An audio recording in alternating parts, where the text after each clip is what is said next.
Welcome to the Multilingual Islamic Affairs channel. Today we're diving deep into, well, a profound human and religious crisis. It's something that really cuts through all the political noise. It exposes an undeniable truth. And we need to be clear, this isn't just another conflict. It's the stark, brutal reality of justice, of hack, confronting this overwhelming tide of oppression, of doom that's unfolding right now in Gaza. Our mission today really is to shed light on this manifest reality. It's a situation that truly demands, the unwavering commitment and the deep understanding of every single believer. It's fundamentally an issue of truth against falsehood, a call that leaves absolutely no room for hesitation or any kind of equivocation. Indeed. Absolutely. What we're witnessing in Gaza, it's not a matter of differing perspectives. It's not something up for debate. It is a clear, unambiguous illustration of monumental injustice. I mean, the scale is almost beyond words. Our discussion today, it has to be firmly rooted in an Islamic and moral worldview. That's the lens. And through that lens, we unequivocally condemn the aggression we're seeing. And we affirm without any reservation the steadfastness, the legitimate struggle of the Palestinian people. This deep dive, it's going to illuminate the core truths that simply cannot be ignored or diluted or explained away by, convenient narratives. These are realities demanding our full attention and a principled, unwavering stance. So let's start by laying bare the sheer extent of the suffering and the calculated brutality, the cruelty inflicted on the people of Gaza. What we're seeing, it's not random tragedy. No, it's a deliberate, two-pronged attack designed to extinguish life, to extinguish hope itself. This campaign of eradication, it was unleashed with just horrifying intensity back on October 7, 2023. And since then, it's been weaponized even further by a systematic starvation campaign that's been in full devastating force since March of this year. This isn't incidental. It's not collateral damage. It's cold. It's methodical. It's profoundly cruel. It's a strategy. The intent seems utterly clear: to break the people, to destroy them. And to understand just how chillingly effective this two-pronged assault is, we really have to look at the systematic nature of the starvation. It isn't just a byproduct of war. It's being used as a weapon, deliberately. Our understanding of this reality, it reveals a meticulous process. It's quite calculated. The blockade of essential supplies has been tightened like never before, severely restricting food, water, medicine, fuel.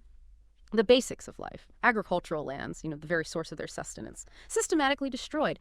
Bakeries, places that were centers of community life, bombed, gone. Fishermen, they can't even access the sea. That cuts off a vital food source right there. And even the aid convoys, when they're finally permitted, they face these unimaginable obstacles, delays, direct targeting, preventing life-saving stuff from reaching people who are literally on the brink. This is it's an engineered famine designed to exert maximum pressure, to cause widespread disease and death, especially among the most vulnerable children, the elderly, those already weak from injuries. So this isn't just about hunger, you see. It's about denying the very means of survival. It's twisting that basic human need for food into an instrument of profound oppression. Boom. And the human cost, the cost of this deliberate strategy it's horrifying.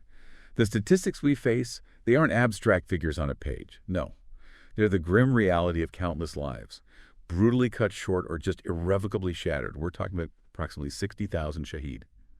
Martyrs. 60,000. And that number, it's not static. It keeps climbing day after agonizing day. Think about what that number really means. Tens of thousands of souls. Each one had a name, a family, dreams, a story, cruelly extinguished. And within that devastating number, a huge proportion are women and children. Innocent lives just stolen in a campaign that shows zero regard for age or vulnerability. And beyond those martyred, hundreds of thousands more wounded, carrying the physical and the emotional scars of this brutal assault forever. Many are enduring severe burns, amputations, lifelong disabilities, and they're overwhelming a healthcare system that's already been decimated. The hospitals themselves, they've been targets. They're overflowing, operating with minimal supplies, often unable to provide even the most basic care. It's catastrophic. And the scale of forced displacement just compounds this catastrophe. It makes everything worse. 2 million people. That's nearly the entire population of Gaza. Yeah. Forcibly uprooted, their lives just hanging by a thread. And this isn't usually a one-time move, no. Often it's multiple displacements. People forced to flee from one so-called safe zone to another, only to find out nowhere is actually safe. They're living in these makeshift tent cities, totally exposed to the elements, lacking proper shelter, sanitation, clean water, the basics. The psychological toll of this constant movement, this constant uncertainty, being stripped of their homes, their security, their dignity, it's immeasurable. It's beyond calculation. Families torn apart, separated in the chaos of frantic escapes or just by the bombardment. No. Entire family lines are at risk of just being erased. Cultural sites, historical landmarks, deliberately targeted, destroyed, which tells you this is an assault not just on life, but on identity, on heritage, on the very fabric of their society. This deliberate erasure, it goes way beyond conventional warfare. It constitutes crimes against humanity of the highest order, driven by an agenda of systematic destruction, obliteration. And everything you've just detailed, it compels us, really. It is outright genocide. Yeah. And let's be clear, this isn't some political label we're throwing around to be debated. It's not a point of contention. It is a factual and moral condemnation based purely on the observed intent and the systematic actions we've just discussed. The calculated starvation, the targeted destruction of infrastructure, the indiscriminate bombing of homes, the deliberate targeting of civilians, the forced displacement. These aren't random acts of war, no. They are components of a coherent strategy aimed at destroying a people, rendering their very existence unsustainable. So this unfathomable scale of catastrophe, it's a clear, egregious example of dhulm, unjust oppression, on a scale that demands, absolutely demands, a unified and unequivocal stance from the Ummah, the global Muslim community. This dhulm, it's not just a violation of human rights, as some might frame it. It's a profound offense against the very essence of justice, of human dignity that Islam upholds. It's a betrayal of the sanctity of life, betrayal of the inherent rights of all people, and it mandates a principled, absolute response. Okay, so now let's pivot. Let's talk about something deeply disturbing here. This cynical illusion of humanitarian aid, this aid, which is just woefully insufficient, almost insulting in its inadequacy. It only started trickling into Gaza after this massive, undeniable global outcry, an outcry that exposed the deliberate starvation, the engineered famine. Right, only when the pressure became too much. Exactly. It was that intense public pressure, protests everywhere, social media blowing up, those desperate reports from the ground that finally forced a reluctant concession. It brought to light the heartbreaking reality. Children, the elderly, literally wasting away from hunger. So this aid, it was never an act of compassion, never. It was a desperate, cynical attempt to manage global outrage, manage public perception, a very reluctant nod to international shame. And the reality of the aid that is arriving, well, as we've seen repeatedly, it's tragically inadequate, hopelessly so. Our understanding of this just reveals the sheer absurdity. We see these tragic spectacles, a few planes dropping aid packages, which is an incredibly inefficient method, first of all, and it barely counts as a gesture. A gesture, exactly. It's been starkly compared to the capacity of even a single aid truck. I mean, just think about the basic caloric needs for a population that size. Living under siege, no clean water, no sanitation. What arrives is a minuscule fraction of what's desperately needed. It's a palliative, maybe, a token gesture. It cannot possibly meet the immense human need. And the entry of these few trucks, these crumbs, really, they cannot and they absolutely will not erase the immense human crime that has been committed. Nor does it even begin to address the root of the crisis. It's like putting a tiny Band-Aid on a massive bleeding wound. It's performative. It's meant to deflect criticism, not offer genuine relief. Let's be absolutely crystal clear on this point. The true crime here, it is far, far greater than the need for humanitarian relief.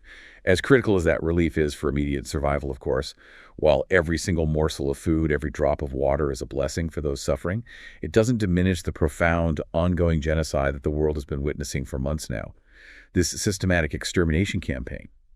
Sometimes it tries to hide behind these fleeting, symbolic gestures of aid, as if a few trucks can somehow atone for deliberately targeting an entire population. It's absurd. It is. This is a fundamental assault on an entire people's right to exist, Yeah. to live, to thrive. And no amount of aid, however desperately needed it is, can ever obscure that horrifying truth or absolve the perpetrators of their profound criminality. Indeed.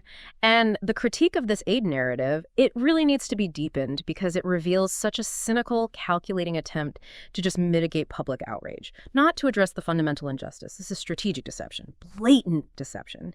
The reality, as we understand it, is that the oppressors only allowed aid to enter under immense, unbearable global pressure. And this pressure wasn't just from, NGOs or activists. It was compounded by, the understanding is some regimes whispering in their ear that the people were on the verge of explosion. Ah, right. Internal pressure. Exactly. A profound internal and regional threat, whispering that they needed to release some anger to protect their interests. This paints the aid not as compassion, but as a calculated pressure release valve.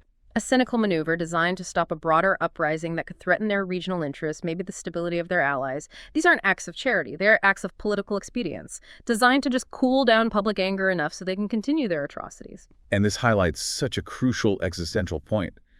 The issue at stake here, it isn't just about food or medicine. As important as those are for survival right now, The core battle, the absolute truth we have to cling to, is for karma, for dignity, it's for hak, for undeniable right, and it's for wujud, for existence itself. That's the heart of it. It is. The Palestinian struggle, therefore, it transcends mere material needs. It is fundamentally about self-determination, about living free from occupation, about reclaiming their inherent God-given right to a dignified existence on their own land. So to reduce this profound existential struggle to just a question of humanitarian aid, well, that's to fundamentally misunderstand its very essence. It's an attempt, really, to depoliticize and demean a struggle for liberation, trying to turn it into a mere charity case, which it absolutely is not. And this brings us to an unyielding position, a declaration that resonates with just profound, unshakable truth. We will not stop, even if 1 million aid trucks enter, for the issue is not food to be thrown or medicine to soothe, but a battle of dignity, right, and existence. It is. It's a powerful, uncompromising statement. It stands as a testament to the unwavering resolve of a people who simply refuse to be broken. It underscores that this fight, it's existential. It's not transactional. It's not about accepting crumbs from the table of their oppressors. No, it's about reclaiming fundamental rights, affirming their very being, and the stark reality that the few trucks that have been allowed in, they're barely enough to meet a single day's needs for the people of Gaza. That just further exposes the cynical, performative nature of the so-called aid. How can we be silent? How can we accept this when the oppressor only permitted it under the immense pressure of a global scandal, perhaps even urged by certain regimes desperate to protect their own interests by just temporarily easing public anger? It just reinforces that the aid is a calculated gesture, a smokescreen, not a genuine solution to a fundamental injustice. Okay, turning our gaze now. Let's look at the international actors. And we have to confront the stark, painful reality of their roles in this tragedy, or rather, their profound and complicit failure. We understand unequivocally that America stands as an absolute supporter of the occupation. Unwavering support. Unwavering, unconditional, spanning decades. This support provides the essential political cover, the military hardware, the diplomatic shield, everything that enables the continued aggression, the systematic brutality against Gaza. Without this consistent backing, billions in annual military aid, advanced weaponry, countless UN Security Council vetoes, shielding them from condemnation, the scale of these atrocities would likely be different. But America's full endorsement, its strategic and material fueling of this fire, it makes it a direct partner in this unfolding dome. And then there's Europe, which maintains a hypocritical stance that's just laid bare for the whole world now. European nations, yes, they occasionally issue these weak statements of concern or call for restraint. Hollow words, really. Empty words. Completely empty. Because simultaneously, they're providing weapons, political backing, media support to the occupation, often through less obvious channels or indirect means. These pronouncements they make, they aren't genuine policy reflections. They serve one purpose: to save face after their own false human rights standards have been utterly exposed by their actions, their selective outrage. Condemning certain things swiftly while staying silent or complicit in others, it reveals a profound moral bankruptcy. It's a cynical attempt to keep up a facade of morality while actively participating in the tragedy, a clear demonstration of deep complicity and hypocrisy. And what about the Arab governments? Their actions, or maybe more accurately, their crushing inaction. It's particularly painful for the Ummah to witness. Many have been profoundly silent, cowardly, complacent, or even outright complicit in the oppression. They have provided nothing significant to support the people of Gaza, failing completely to leverage their immense economic power, their collective diplomatic influence, their unified voice, to actually alleviate the suffering or halt the aggression. This isn't just a political failing, is it? It's a profound betrayal of the Ummah, of those shared bonds of faith and humanity that should compel them to stand firmly with the oppressed. Their silence, their normalization deals, suppressing popular dissent in their own countries against this injustice. All of it constitutes a form of active participation in the Dome, just turning a blind eye to the suffering of their brothers and sisters. And the implications of this widespread global inaction, this complicity, they're deeply disturbing. They reveal a fundamental erosion of international norms, of principles, even within institutions that were set up by Western countries themselves. Take the United Nations, for example. Even the UN, often criticized for its limitations, its political constraints, it's been forced to confront the undeniable truth. It's reached a point where it can no longer tolerate the crimes of the Zionist entity and has started condemning them. Which is significant, coming from the UN. It is significant. It indicates the unprecedented nature, the sheer scale of the atrocities. They're undeniable, even to a body often hampered by political realities. And the extent of this shift is so profound that a UN official was actually punished for accurately describing the events as war crimes and genocide. That just shows you the immense pressure being exerted to silence any voice that dares to speak clearly about the reality on the ground. It's not just institutional failure, it's deliberate suppression of truth at the highest levels. But what's truly revealing here, and it demonstrates how undeniable the truth has become, is that compelling example of the British journalist Piers Morgan. For a long time, he was a staunch defender, a vocal justifier of the occupation's crimes, especially right after October 7th. Yes, I remember. He consistently echoed their narratives, dismissed criticisms as biased, used his platform to rationalize their brutal actions. But as the clear reality unfolded, as the evidence mounted, we saw this remarkable shift. He jumped ship, as it were. He began to really engage his intellect, as our understanding puts it, and directly attack the occupation, publicly accusing them of hiding facts, killing journalists, deliberately starving people, murdering children. This complete turnaround. A dramatic shift from a prominent defender to a vocal, undeniable critic. And it just underscores this profound truth. When confronted with overwhelming, irrefutable evidence, even those predisposed to support the oppressor find it harder and harder to deny the reality. The sheer brutality just became impossible to ignore, even for him. And Morgan's shift, it culminated in this very specific and actually profoundly dangerous challenge. It exposed the oppressor's deep-seated fear of the truth. He publicly dared the occupation to allow international press freely into Gaza, unrestricted access, to report on what was happening without censorship. A simple request, you'd think. Simple, but devastating for them. This challenge is dangerous for the occupation precisely, quote, because Israel will not implement it as it amounts to a scandal for them, quote. And therefore, Piers Morgan considered it proof of hiding something, which are the crimes. Their refusal, which they know they cannot agree to, is basically a tacit admission of guilt. They understand perfectly well that uncensored, independent reporting would unequivocally confirm the full scale of their atrocities. It would solidify global condemnation, strip away their false narratives completely, their unwillingness to allow a free press. That itself is powerful, undeniable proof they're hiding something horrific, a clear sign that the truth would indeed be their undoing. So this widespread complicity we've discussed, whether it's active support or just cowardly inaction, it underscores a crucial point. The crisis in Gaza isn't just some regional political issue. No, it is a profound human and religious crisis for every single believer. It demands a firm, unwavering moral stance against injustice, against dom. For those who claim faith, who uphold moral principles, there can be no sitting on the fence, no equivocation. The responsibility falls on each of us to acknowledge this truth and to act according to our deepest moral and religious convictions. Let's transition now. Let's talk about the core message of resilience, of unwavering commitment that emerges with such unyielding power from this crisis. The primary goal, the urgent, undeniable imperative is this: everyone should not rest, nor be at ease, nor stop their efforts until this savage war on the people of Gaza stops. No rest. No rest. This isn't a call for temporary activism, a hashtag campaign. It's a demand for sustained, relentless pressure, a continuous struggle until justice finally prevails. The ultimate aspiration, the fervent hope, is for the people of Gaza to finally taste security after living through prolonged, unimaginable fear, for them to enjoy tranquility after enduring the relentless flames of fire and just widespread destruction. This vision of true peace, true safety for them, free from occupation, free from terror, that should drive our collective unyielding efforts. And we have to be absolutely clear. Superficial aid, or, as the profound truth we understand so powerfully puts it, flowery phrases that neither satisfy hunger nor fatten. These are not the solution. They will never end this immense tragedy. These gestures, whether they're material or just rhetorical, they are woefully inadequate when facing such profound injustice and suffering. Distraction, they really They're distractions from the core crime, the war that ignited before. And we can even think of the broader conflict simmering for decades under occupation. It certainly hasn't subsided in its intensity now. Not at all. It continues relentlessly to tear apart children's bodies, to demolish elders' homes, to disembowel women. This just emphasizes the relentless, ongoing nature of the suffering and the profound urgency of sustained, meaningful action that goes far, far beyond mere words or symbolic gestures.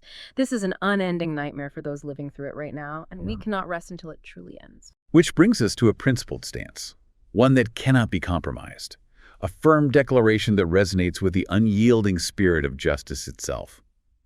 We will not be silent, Nor will we retreat from supporting Gaza, nor will we stop exposing the crimes of the Zionists and exposing the betrayal of the cowardly rulers. Unshakable. Absolutely. This signifies an absolute non-negotiable commitment to truth, to justice, a profound refusal to be intimidated or swayed by political games or diplomatic pressure. It's like a sacred vow, to keep speaking out, to keep holding power to account, and to never, ever allow the truth to be buried or forgotten. And this commitment, it's underpinned by that powerful closing statement that just encapsulates such a profound moral and religious conviction. For the truth is not abandoned, the oppressed of Medlem is not forgotten, and blood is not sold for a price. Blood is not sold for a price. Exactly. That statement speaks volumes about the sacredness of human life, the permanence of truth, and the enduring spiritual obligation we all have to stand with those who are wronged. It means the suffering endured, the lives lost, the rights denied. They aren't commodities. They can't be bargained away or forgotten over time. They demand justice. They demand remembrance. They demand continuous action for the very honor of our shared humanity. Therefore, the imperative is clear. It's absolute. We must continue pressure by all means and methods to stop these crimes and this genocide. This is a call for sustained global action, not just fleeting protests or, episodic bursts of outrage that fade away. It needs to be ongoing. Consistent, multifaceted efforts. Everything from diplomatic pressure and economic boycotts targeting complicit entities to widespread public advocacy that confronts misinformation head-on. And this continuous pressure, this unwavering resistance, it can be understood as a profound form of jihad in its broadest, most righteous sense. It's a comprehensive struggle, spiritual, physical, against injustice, a steadfast commitment to defending the oppressed, an uncompromising dedication to upholding truth and morality in the face of profound evil. It's a struggle not for aggression, let's be clear, but for liberation, for the establishment of justice, for the restoration of dignity, for people who have endured just unspeakable dom. This is our duty. It is our truth. It is our path. As we approach the end of this deep dive, to confront the sobering, agonizing reality of what awaits Gaza, even if somehow the overt violence were to cease tomorrow. What has happened in Gaza is unimaginable, truly. The sheer scale of devastation, both physical and human, it's beyond comprehension. It's an apocalyptic landscape. If the war stopped today, people would wake up to a catastrophe unlike anything we've seen in modern history. We're talking about the profound, irreplaceable loss of loved ones. Fathers, mothers, children, entire families just wiped out, their legacies silenced forever. Unfathomable. Unfathomable. We're talking about hundreds of thousands injured, many with permanent disabilities that will forever change their lives, their ability to work, to move, just to exist as they once did. Hospitals are rubble, homes are dust, entire neighborhoods, vibrant with life just months ago, are now desolate wastelands, nothing left. And beyond those visible gaping wounds, there are the psychological problems, the trauma that will affect every single survivor. This deep, pervasive trauma, it will afflict generations, creating an invisible epidemic of PTSD, chronic anxiety, profound, unending grief. The wounds inflicted upon society itself, upon the collective psyche of the people, they won't heal easily, if ever, completely. They are deep, complex scars. They'll require immense time, immense effort, sustained international support, and not just material aid, but a real commitment to justice and healing to even begin to mend. This just emphasizes the multi-generational impact of these atrocities, a legacy of suffering that will endure long, long after the last bomb has fallen. And the burden of survival right now, it's so overwhelming that people in Gaza, they don't even feel the full weight of this long-term disaster yet. How could they? They're preoccupied with a more immediate, terrifying disaster about how to survive this genocide minute by agonizing minute. Yeah, the surviving the day. Exactly. The relentless sounds of drones overhead, the constant fear of bombing, the daily news of killing, it keeps them in a kind of daze, a state of hypervigilance that completely overshadows any thought about future implications.